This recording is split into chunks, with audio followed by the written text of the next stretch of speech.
can now move on to my report for the last 12 months. In one sense, there's not a huge amount to say, but then there's also an awful lot to say, because yet again it's been a hugely challenging year for Langstane, in fact for all housing associations across Scotland. The cost of living has continued to be a major impact on tenants and applicants, and has affected all that we've been doing. The cost of heating, food and other essentials has been real pressure for many of our tenants. As a landlord, we've been very conscious of this and have done all we can to try and keep the rents at an affordable level, but also ensuring that we can continue to provide good quality services and crucially maintain the properties in a good way.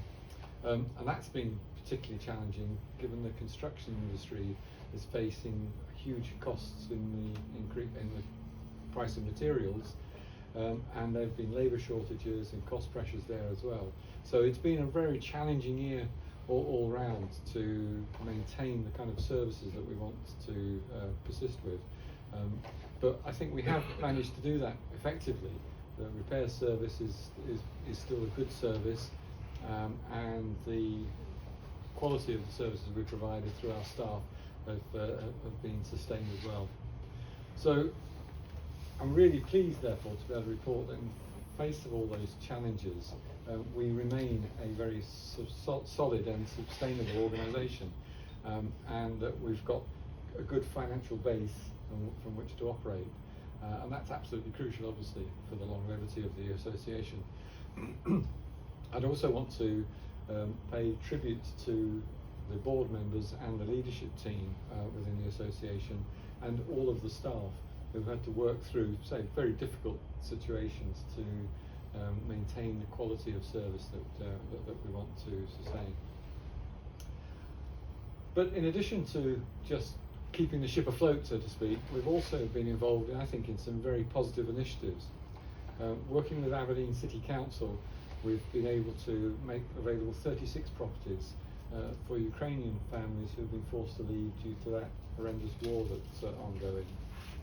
We've also been working with mayors on behalf of the UK government, and we've provided 19 properties for refugees and asylum seekers, which has been a very successful initiative. And a further 21 properties have been available for asylum seekers of a younger age who need more support. And a further 8 properties have been leased through a company that supports people with addiction issues. So a number of these initiatives, therefore, have been working alongside our core services, and I think it's a really good effect, and I'm very proud to be associated with these, because it shows that we're doing something in addition to just being a landlord. We're providing support and services to people who are in the most vulnerable and challenging situations. Many of our new tenants are setting up home for the first time, and this can be very difficult and demanding for them, particularly if they've got limited means. So it can be quite daunting going into an empty property and needing to furnish it and equip it and work out budgeting and so forth. So we've had a number of partnerships that have been developed over the last year or so, including with Seafine, with Instant Neighbours, with Stella's Voice and with Moray Wastebusters. And these partnerships are all about trying to help our new tenants sustain the tenancy and settle in well and are able to live decent, good lives. And we'll hear more from Seafine and Instant Neighbour after the formal business of the meeting is concluded with our guest speakers, and I'm really looking forward to hearing about how we can further develop these initiatives. Also during the year, we've introduced a thing called Housing Perks, which I believe is an app that allows our tenants to get significant discounts for over 120 UK retailers. So again, another illustration of how we're trying to do innovative things that can support tenants during what is obviously a very challenging economic climate.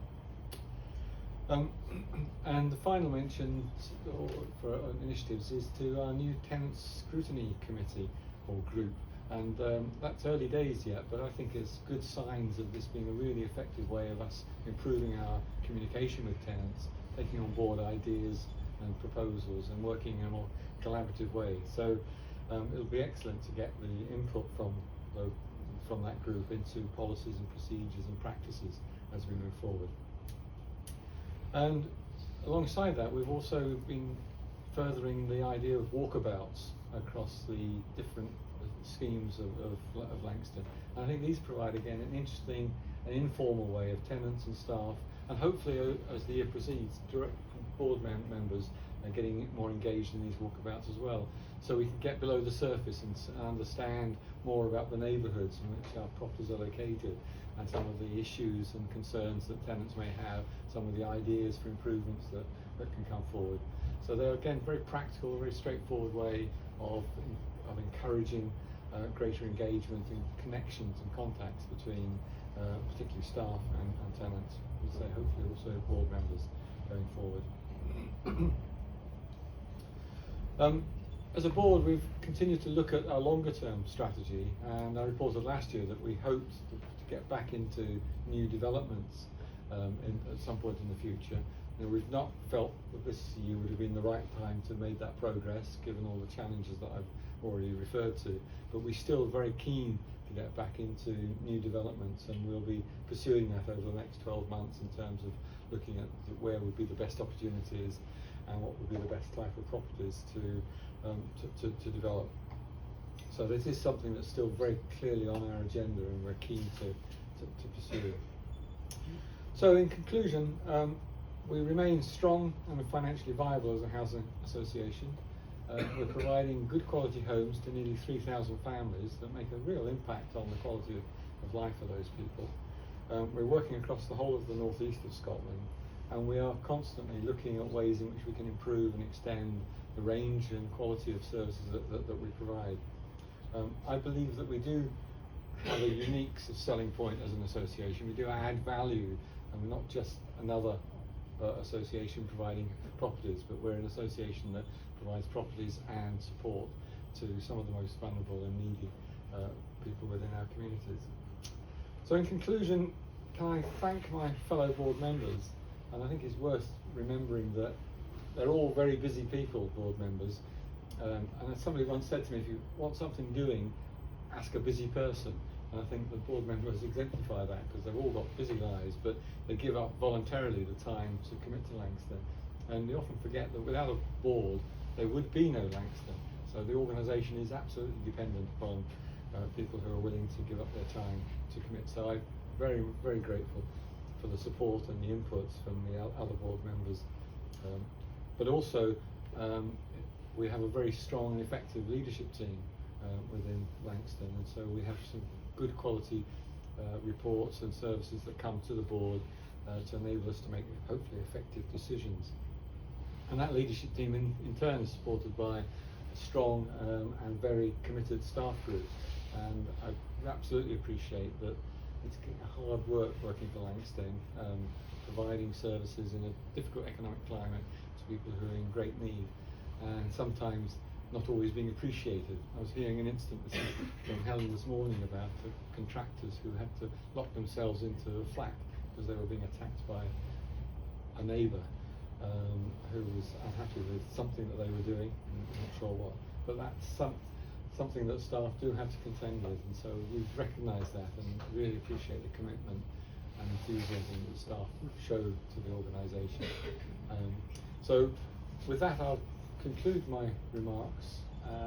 Thank you all, and thank you those who are not here for the work that you do, and long may we continue to be an effective association.